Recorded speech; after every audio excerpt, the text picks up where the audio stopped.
Good evening. Just straighten out my video. There we go.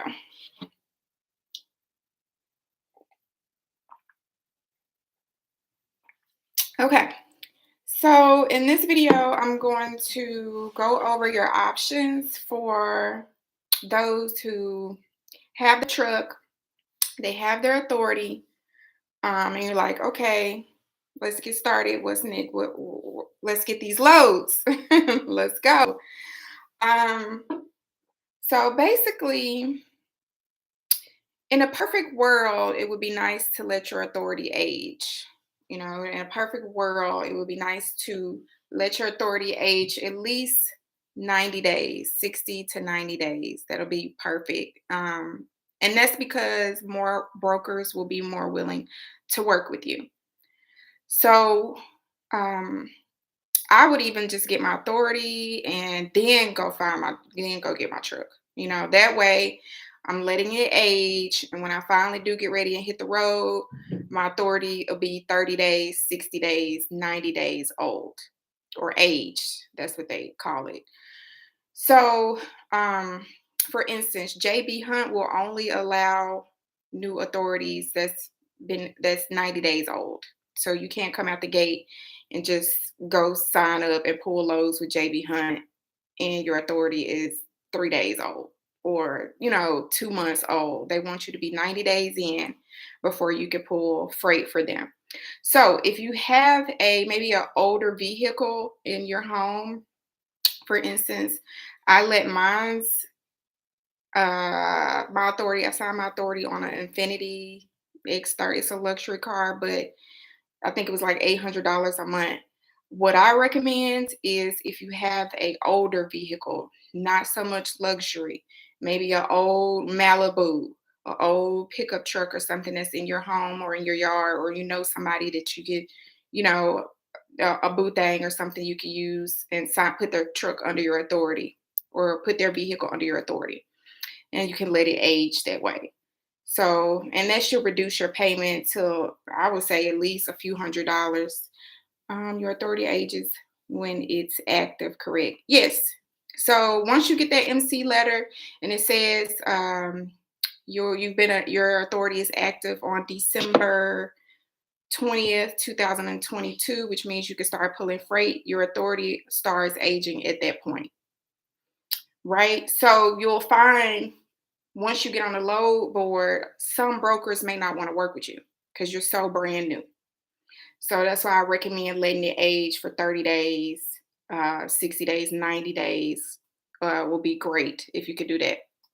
If not, if you don't have the time, then there is spot freight that uh, you can pull. You can pull with Amazon. You can pull with various brokers. You're just gonna be making up some phone calls and doing carrier packets and things like that, unless you lease on to someone else, and that's a whole nother thing. Then you're just pulling for them. You're not doing spot freight and this and that. So, yep, you're welcome, Alfonso. All right, so you have your authority. You got your truck. It's aged a little bit.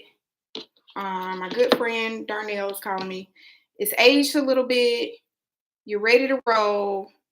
Fine. You can go on DAT low board. I love Truck Stop, but DAT low board or Truck Stop. Sign up for either one of those, or you can do both of those load boards. I find though that they have similar loads on both of them. So what's the point of paying for two load boards if they have similar freight? I just like the thank you Mississippi Trucker for supporting my channel. I just like the workflow of Truck Stop, and they do. If you pay a little bit more for the higher boards, you get higher paying loads, which is messed up. As a driver, I'm like, that's kind of messed up that I have to pay for the $200 load board to get the higher paying loads. But it is better loads for the higher tiered load boards. So I recommend going on there, start building. Once you pull for, let's say you pull for A to Z logistics, you're going to run their credit. Run a broker's credit. Make sure, you know what I'm saying, they're good. They don't owe anybody. They got good credit. They could pay you. If they don't have good credit, I may move along. I wouldn't work with them unless they're going to pay me up front. But even then, I just wouldn't work with them. But I know people, I dispatch for carriers that will work with brokers who have bad credit if they pay up front. So that's called a prepayment. So pull their credit. You're going to negotiate the rate with that broker. I would always ask for at least a few $100s more because I'm not a broker, but I know, they're taking a penny off and they could give you an extra 200 or 100 on that load. So ask for a couple of $100 more than what the load is posted for. And you will fill out their carrier packet and they will send you a rate confirmation sheet with the rate that you agreed upon. And you will sign that rate confirmation sheet. Most likely, they will want you to have some type of tracking device on your phone or on your car or vehicle so that they can track that load and keep tabs on that load. So if they're requesting a tracking device, go ahead and download that. The most common tracking app, let's see, the most common one is, where is that? Macro Point. I'm going to see if I can show this to y'all.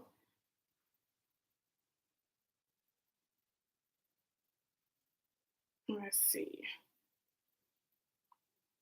Macro Point. It's my go-to tracking device that I recommend for my drivers. Let me just go to the App Store, and that'll be easier because you'll know what to look for in the App Store. Macro Point. So if you're just getting started, go ahead and download this Macro Point app here for truckers so that brokers can track their load. Okay, so Macro Point. Some good carriers that automatically just sign up for, I would say do TQL. They're not the best paying, but they're going to get you in the dough. They're going to get you loads. TQL, Landstar, Ranger or Landstar. Those are an Amazon. Just to have those signed up. Sign up for Snyder. Sign up for JB Hunt once you hit 90 days. Sign up, get the load boards, then you should be just fine. And once you start pulling freight for different brokers, you will build a relationship. Once you go pick that, you can build a relationship with the broker, but you can also build a relationship with that shipper. So cut them out and just, once you deliver that load, maybe, I don't know, you're not supposed to, they say you're not supposed to, but just call and say, hey, I've worked with you before, trying to see if you have any steady work on that lane. I'm in the area. I'm always in the area. I live in Dallas. I live in Houston. I could pull this for you 3-4 times a week or twice a week and just looking for some consistent freight. I delivered your load on time, damage free, the time that I shipped for you. So that's an option. That's the best option. Okay. At that point, you don't need a load board. You don't need fill out broker carriers. You have basically a direct shipper. That's a direct shipper. So you got your authority, you got your truck, you got your authority, you got your direct shipper. And that should always be the goal. And it's less headache, it's guaranteed cash or guaranteed revenue if everything goes well.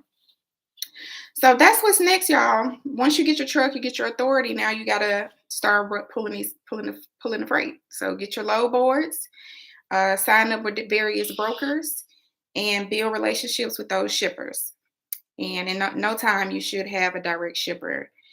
And on your off time, you can make phone calls. You can do cold calls to different companies and warehouses, logistic companies in your area, and see if they have some work for you, consistent work. So that's next. Keep up with all of your files and things like that, of course, and get you a good CPA, someone who has experience in some capacity with truckers, owner operators in the trucking business. So that's what I recommend, a CPA that has worked that has filed um, taxes for owner operators.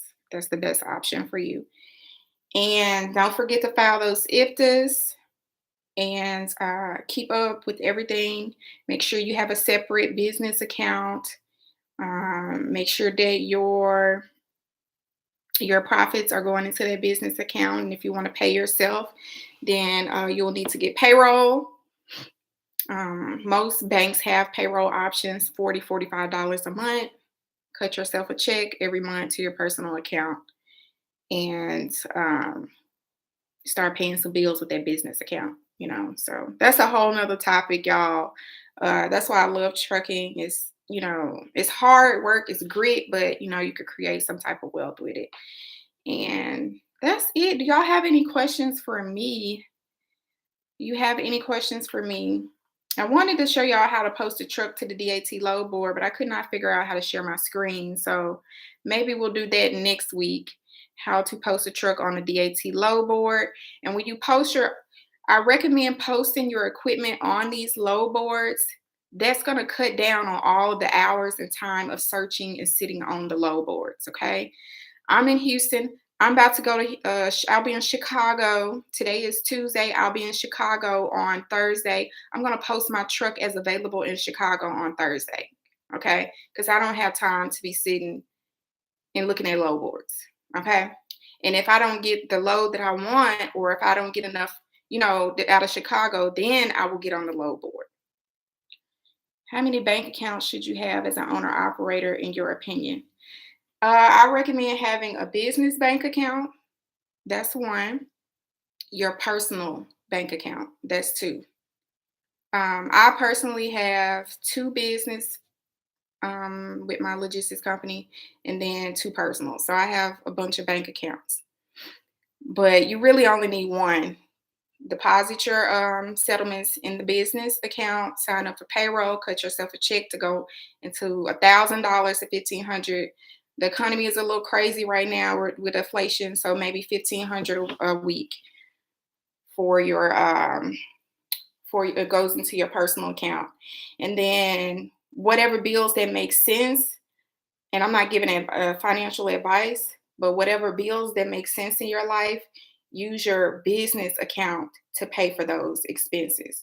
So if I dispatch at home and I'm using my Wi-Fi and I'm using my electricity and I'm using this and I need that to make coffee and this, I'm paying for those expenses out of my business account.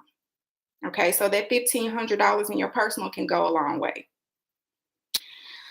And I'm not giving financial advice, y'all, but I hope that answered your question. And I do have a dispatch class that is coming up on the 8th. So if you are a new owner operator, or you just want to learn how to dispatch and not be an owner operator or make it a career for you, an independent dispatcher, I do have a class coming up on that. It'll be a virtual class, and I do have the PDF if you just want to just self-teach yourself how to do it. I have that available as well. I'll put it in the description box after this video. And if January the 8th does not work for you, 2022, as far as the live virtual dispatch class, let me know, or just book it and we'll work with a date that works with you. So I just had to put a date in there for the event, but I'm really available pretty much every Sunday, every Monday, every Tuesday to teach that dispatching course. So yes, sir. I think I've covered everything.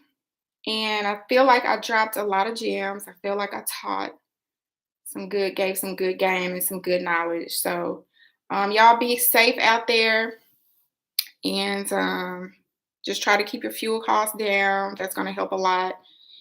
And even if you have to go to like odd places, like you don't have to get your fuel at like Love's and truck stops. Like if you can, I don't know if you get in trouble for it, but if you got a Sam's card, take your tractor up there.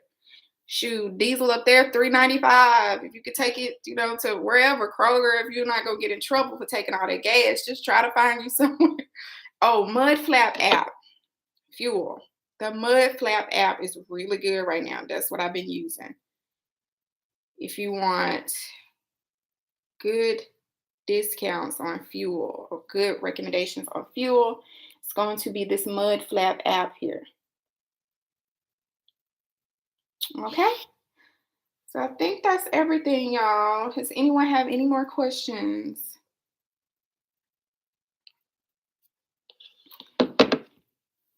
And I thank y'all so much for tuning in. I think I caught everything.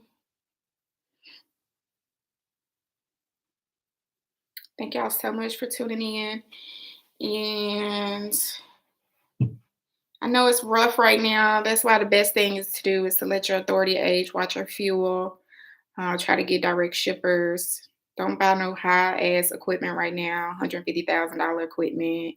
A nice $80,000 truck will do you good. And that's it, y'all. I think that's all I have. And thank y'all so much for watching. Merry Christmas. Happy New Year. I will see you guys soon.